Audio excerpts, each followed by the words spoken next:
The city was sleeping. It was 3:45 in the morning, the streetlights were making long, empty shadows, millions of people were fast asleep not knowing anything.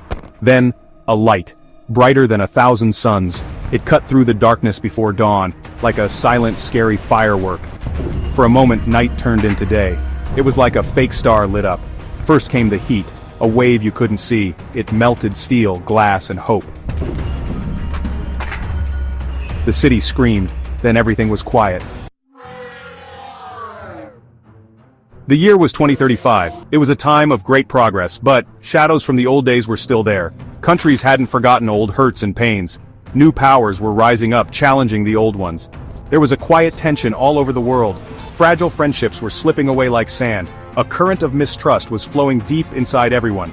Two big powers stood against each other, the Radius Federation and the Euro-Arma Union. They thought in very different ways. The mistrust between them kept growing. It was like the drums of war started beating louder. Emergency meetings were called. Leaders met in secret rooms to talk. Behind closed doors, there were many arguments. Everyone was looking for a way to solve things. But the light of hope was getting dimmer. Everyone felt doubt and mistrust. Every idea was met with suspicion. The distance between them seemed to grow much bigger. They started throwing blame at each other like missiles. Demands were made and then they were rejected. A final deadline was set.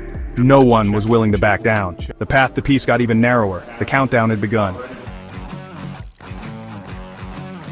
The Radius Federation attacked first. Their leaders made a terrible decision. They called it a preemptive strike. They said it was needed to protect themselves. The order was given. Missiles were launched. 10 cities were targeted, places where many people lived. The attack was quick and well planned. Sirens went off, but it was too late. The line against using nuclear weapons was crossed. After the first attacks ended, a deathly silence fell. Gap 2S. The whole world shook with fear, trying to understand the terrible thing that had happened. 10 cities gone. Millions of people dead. The Radius Federation waited, feeling sure of themselves after showing their scary power. But wars don't end quickly, and victory is often not what it seems. Behind all this destruction, something else was happening. This quiet wasn't surrender, it was the calm before an even bigger storm.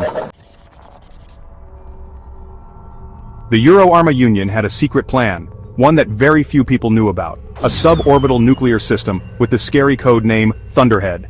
It was their last hope, their final weapon.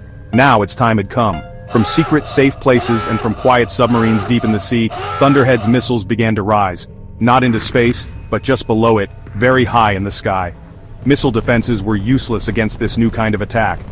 It carried many bombs, each one very powerful. The main target was clear, the very heart of the Radius Federation. Total destruction was coming.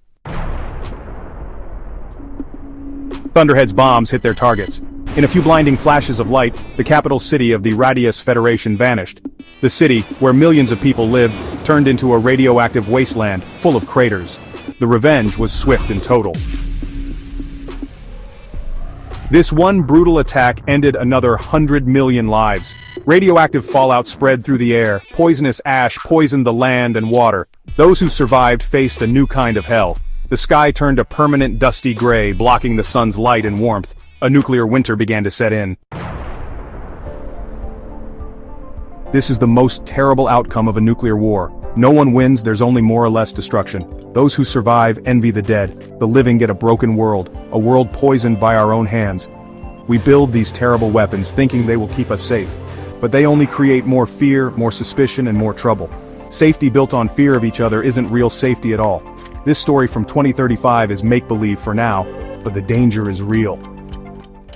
Let's learn our lesson before it's truly too late.